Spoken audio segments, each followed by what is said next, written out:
All right, welcome to Super 5.13. So in this lesson, we're going to be looking at numbers that are larger than 1. So let's go ahead and start off with a number line, and I'm going to do an example with you, and then I'm going to have you do some on your own. So let's go ahead and draw this number line. And this number line is actually going to go from 1 to 2.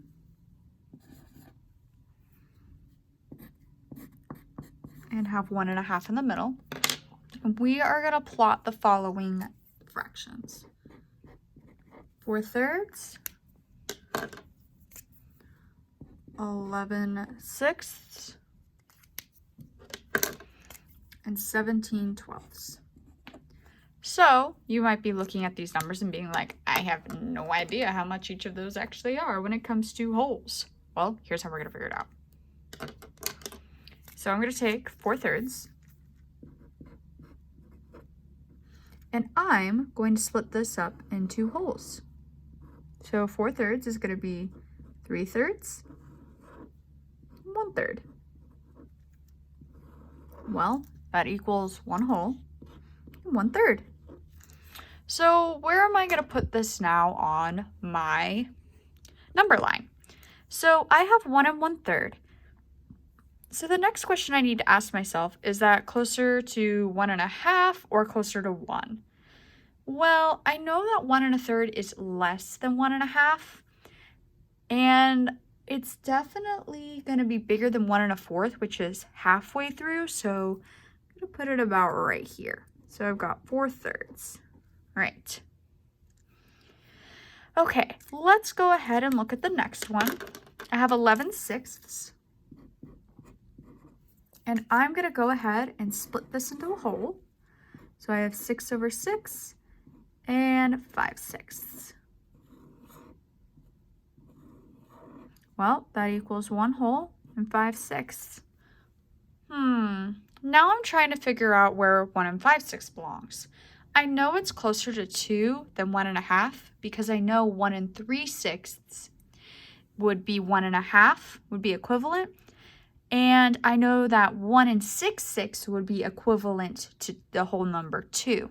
So I'm going to go ahead and put 1 5/6 or 11/6 right there because it only takes one more 6 to make 2. All right, now let's look at 17/12.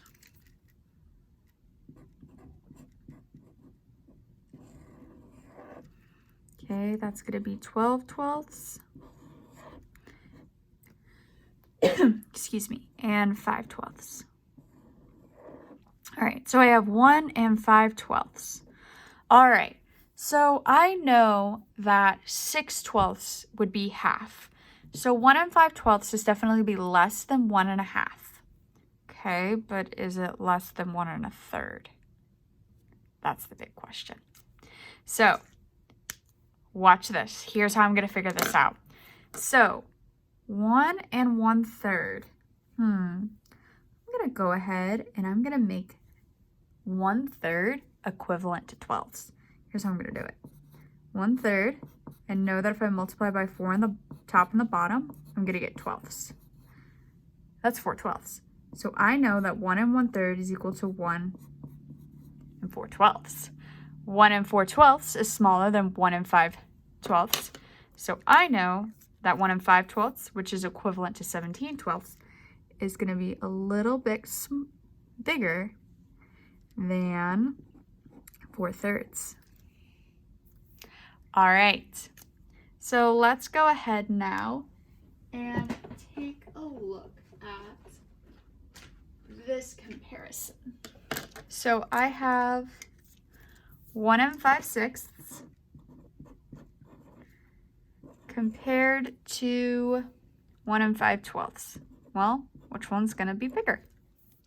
Well, I can look up here on my number line. 1 and 5/6 I have found is equivalent to 11/6. I put 11/6 there.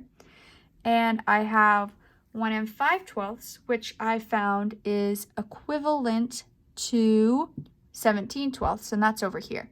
So I know that 1 and 5/6 is going to be larger than 1 and 5/12. All right, your turn. So I'm gonna go ahead, I'll flip this over and I'm gonna set up your number line and give you your fractions, and then you're gonna fill it in. So, sorry about that, weird lighting thing. So, here is my number line. I'm having it start at 1, going to 2, okay? And then I have 1.5 in the middle, and I'm just gonna put some notches for 1 1/4 and 1 3/4 there. I think it might be helpful. So let's go ahead and look at these numbers. 11/8, 7/4, and 15/12. Go ahead and plot these on your number line on your own.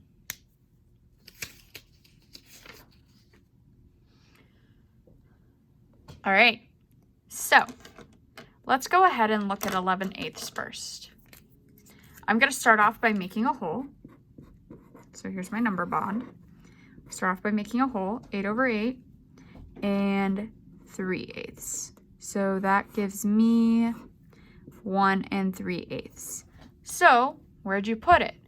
Well, if I look up here, I know that 1.5 is equal to 1 4/8. Okay. I also made kind of this 1 1/4 mark here. 1 1/4 is equal to 1 2/8. So I'm going to go ahead and plot 11/8 right smack dab in the middle, because this is equal to 1 4/8, and this is equal to 1 2/8. All right, let's go ahead and look at 7/4 and see where we should put that one. So I have 7/4, and I'm gonna go ahead and make holes. So I have 4/4, and I have 3/4, and that gives me 1 3/4. All right, let's take a look here. So 1.5 and then 2. Well, I know that 1 3/4 is exactly in the middle, in between 1.5 and 2. So I'm gonna go ahead and plot that there. I have 7/4. All right, last one. 15/12.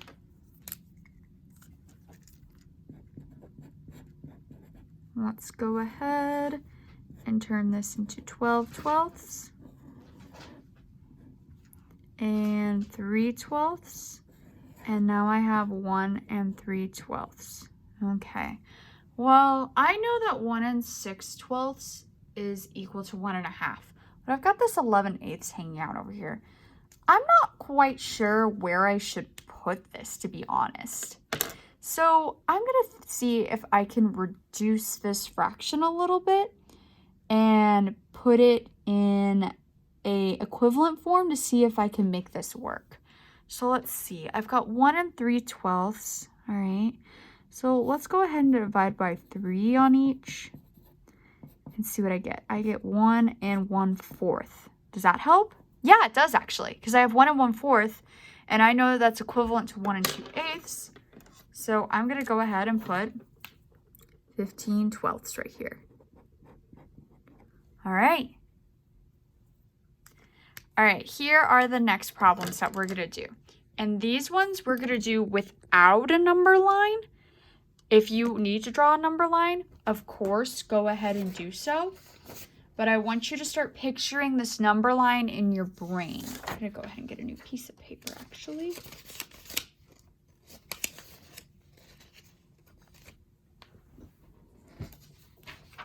All right. So let's go ahead and we'll look at this first one together, and then I'll let you go ahead and do this on your own. So I have 3/8, and I'm comparing it to 7/12. All right. So here's how I'm going to think about this. I'm not going to draw a number line. I'm just going to go ahead and think about which one's closer to 1/2. Well, I know when it comes to eighths that 4/8 is equal to 1/2.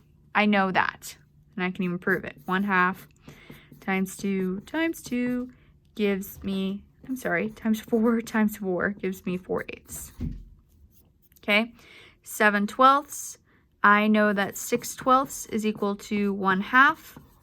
I can prove this. 1/2 times 6 equals 6/12. Okay, so I know that 4/8 is equal to 1/2, and I know that 6/12 is equal to 1/2. So is 3/8 less than 1/2? Yes.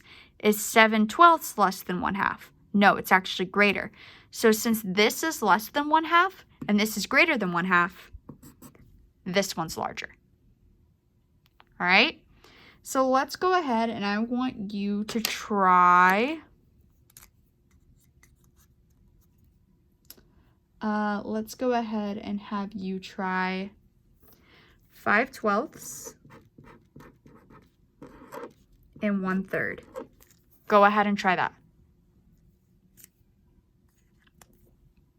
All right, so I have 5/12 and 1/3. So I need to think to myself, which one is closer to 1/2? Well, I know that 6/12 is 1/2 exactly. 1/3 is less than 1/2, but is it less, but is it closer to 1/2 than 5/12 is? I don't really know. But what I do know is that if I multiply this times 4, I am going to get 4/12. I can make 4/12 as an equivalent fraction to 1/3. Now it's really easy for me to see which one is bigger. 5/12, 4/12. Clearly 5/12 is bigger. All right, I'm going to show you another one. And this one is going to be having numbers that are larger than 1. So I have 6/8 and 5/4. Hi. Sorry, a cat wants to visit. Come here, Holly.